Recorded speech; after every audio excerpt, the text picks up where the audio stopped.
Oi pessoal, vamos dar sequência então, aula de química agora, tá? Pessoal, vamos trabalhar hoje com uma matéria chamada ligações químicas, tá? Como é que isso funciona, pessoal? Eu quero que vocês prestem bastante atenção, porque ela é fácil, mas ela é um pouquinho confusa, então a gente tem que ter bastante atenção. Então vamos lá, ó. Vamos pegar aqui os conceitos para a gente poder entender. Toda matéria é composta por átomos, já aprendemos isso desde a primeira aula, tá? Normalmente esses átomos não estão estabilizados, apenas os gases nobres lá na nossa tabela periódica, né? As ligações químicas elas foram feitas com o objetivo de tornar os átomos estáveis, tá pessoal? Como é que eu sei que um átomo vai estar estável, pessoal? Um átomo, para estar estável, ele precisa alcançar 8 elétrons na sua última camada, na camada de valência. Por isso, esses átomos entram na regra do octeto, ou seja, eles vão tentar adquirir a mesma configuração dos gases nobres. Aqui ao lado a gente tem os gases nobres, ó. Por que eles recebem o nome de gases nobres na tabela periódica? Porque na última camada deles aqui, se vocês olharem, ó, todos aqui na última camada, se vocês observarem aqui, todos têm 8 elétrons na última camada, com exceção do hélio, né, que com 2 já estabiliza. Mas os outros todos têm 8 elétrons na última camada, tornando-os assim átomos estáveis, tá? Então os outros átomos tentam de forma, através de ligações químicas, tornar-se estáveis, alcançando sim 8 elétrons na última camada, tá? Então essa chama a regra do octeto. Regra do octeto, então, é o objetivo de fazer o átomo alcançar 8 elétrons na última camada, tá? Existem, pessoal, 3 tipos de ligações químicas, mas para nós, 2 é que vão importar. As ligações iônicas e as ligações covalentes, e eu vou explicar para vocês ambas a partir de agora, tá bom? O que é uma ligação iônica? Ligação iônica ocorre entre átomos quando um deles perde elétron, presta atenção, e se torna um cátion, ou seja, se torna um átomo positivo, e o outro ganha elétron, tornando-se assim um ânion com carga elétrica negativa. Então a ligação iônica ocorre a perda e ganho de elétron. Aquele que perde se torna um cátion, né, que tem massa positiva. E aquele que recebe o elétron se torna um ânion com carga elétrica negativa. Tá bom? Mas esquece um pouquinho agora a carga elétrica. Vamos focar só no nome. O que perdeu o elétron chama-se cátion. O que ganhou o elétron chama-se ânion, tá pessoal? E olha que interessante, então vamos ver como é que isso funciona. Vamos pegar aqui uma outra tela. Olha que interessante aqui, ó. Vamos dar um exemplo então de ligação iônica para vocês, pessoal. Vamos lá, vamos ver aqui, ó. Vamos arrumar aqui, é isso. Um exemplo de ligação iônica. Vamos pegar então 2 átomos aqui, ó, o átomo de sódio e o átomo de cloro. O átomo de sódio, ele tem lá na sua camada da eletrosfera 9 elétrons. Então nós vamos distribuí-los segundo as camadas da eletrosfera. Na camada K, ele vai 2 elétrons. Na camada L, 8 elétrons, que ela só admite 8 elétrons. E na camada M, última camada, 1 elétron. Gravou essa informação. O cloro tem na sua eletrosfera 17 elétrons, sendo que 2 na primeira camada, 8 na segunda camada, que é o máximo, e 7 na última camada, na camada M. Ambos precisam, para se tornar estáveis, estarem com 8 elétrons na última camada. Isso, show de bola. Então, nós vamos ter que fazer uma ligação iônica entre o sódio e o cloro. Então, eu vou pegar outra tela aqui, ó. Pessoal, ó, o sódio, ele tem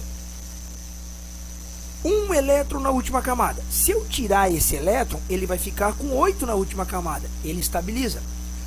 O cloro tem 7 na última camada. Se ele receber 1 elétron, ele vai ficar com 8. Então, ele vai estabilizar. Então, eu vou fazer aqui, ó, a ligação iônica. Ó.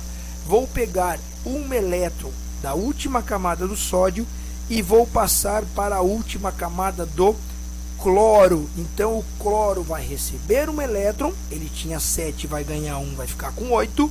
E o sódio, que tinha 1 na última camada, vai perder esse elétron e vai ficar com 8 na última camada. Feita a ligação iônica entre o sódio e o cloro, eu então consegui estabilizar, criei o cloreto de sódio, que é um outro elemento, e estabilizei os dois átomos, fazendo com que um perdesse e o outro ganhasse elétrons, tá? Então essa é a ligação iônica, tá, pessoal? No momento em que um perde e um ganha elétrons, tá? O que perde se torna um ânion, o cátion, e o que ganha se torna um ânion. A próxima ligação é a ligação covalente. Olha que interessante, pessoal. Nessa ligação é um pouquinho diferente. Ó. Os átomos envolvidos, eles podem receber ou doar elétrons. É diferente disso, tá?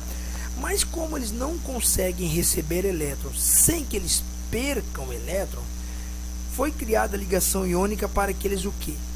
Compartilhem os elétrons, pessoal. Então, olha que interessante. Na ligação covalente ocorre o compartilhamento de elétrons. Vocês já vão entender melhor. Por enquanto, grava isso. Na ligação iônica, o compartilhamento de elétrons, tá? Vamos lá para o meu exemplo? Vamos lá para o meu exemplo. Olha aqui. Está aqui a ligação iônica. Pessoal, vamos imaginar aqui, ó. Nós temos o CH4, tá? Que é um átomo de cloro e 4 de hidrogênios. Acabei de dizer para vocês aqui, ó, que o cloro, vamos voltar aqui, ó. O cloro tem 17 elétrons, sendo que na sua última camada ele tem 7. Então ele precisa estabilizar com 8, né? Isso, ótimo. Já o hidrogênio, ele precisa estabilizar com 2. Ele tem 1 na sua última camada. Então o que vai acontecer? Se eu tirar esse átomo do hidrogênio para dar ao cloro, tá? O que vai acontecer? O hidrogênio não vai estabilizar. Mesma coisa se eu tirar do cloro para dar ao hidrogênio, também não vai estabilizar. Então o que eu faço? Ó, eu pego tanto esse azulzinho quanto esse vermelhinho aqui e eu compartilho os elétrons. Então, ou seja, eu pego o último do cloro e compartilho com cada hidrogênio desse aí. Então eu acabo estabilizando ambos, no caso do cloro com 8 e no caso do hidrogênio com 2, porque o hidrogênio precisa só de 2, tá? Então, grava essa informação. Para que na ligação covalente os átomos se tornem estáveis, eles precisam compartilhar os elétrons, tá, pessoal? Diferente da ligação iônica, onde um perde e o outro ganha. Na covalente, eles compartilham os elétrons, tá bom? Outro detalhe importante aqui, pessoal. As ligações covalentes, elas têm uma classificação, tá? Que é o que? Segundo o número de pares que se formam durante o compartilhamento dos elétrons. Então olha que interessante. Se eu fizer apenas compartilhamento de um par de elétrons, eu vou ter uma ligação covalente simples. Um par de elétrons. Está aqui, ó, a representação aqui embaixo para vocês observarem, ó.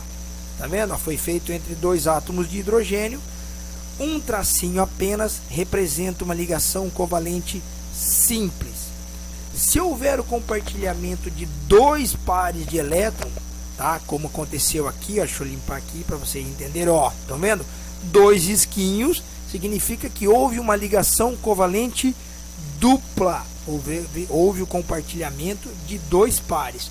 E se houver o compartilhamento de três pares, tá? Olha aqui, uma ligação covalente tripla, entendeu? Uma ligação covalente tripla.